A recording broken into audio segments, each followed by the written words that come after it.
আসসালামু আলাইকুম, this is Iniya. Welcome to my another new video. আশা করি সকালে ভালো আছেন। আলহামদুলিল্লাহ আমি অনেক বেশি ভালো আছি।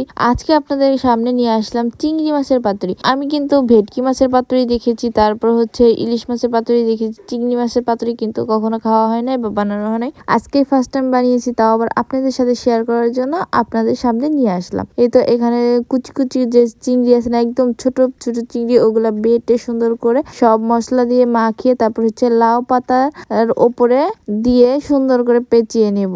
তো লাউ চিংড়ি পাতার পাতুরি বলে মনে হয়, আমি শিওর জানি না, আমি নিজেই বললাম আর কি। এই পাতুরিটা কিন্তু খেতে অনেক বেশি মজা হয়েছে এন্ড ক্রিস্পি হয়েছে। আমার কাছে কিন্তু খুবই ভালো লাগছে।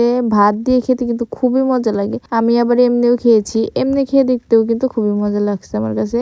দেখেন কি সুন্দর সুন্দর, এই শেপটা কিন্তু অনেক সুন্দর হয়েছে। আপনারা চাইলে কিন্তু বাসায় বানিয়ে খেতে পারেন। আমার দেখানো চিংড়ি মাছের পাতুরি বাসায় বানিয়ে খাবেন এন্ড কমেন্টে বলে যাবেন কেমন হয়েছে আমার পাতুরিটা। আল্লাহ হাফেজ।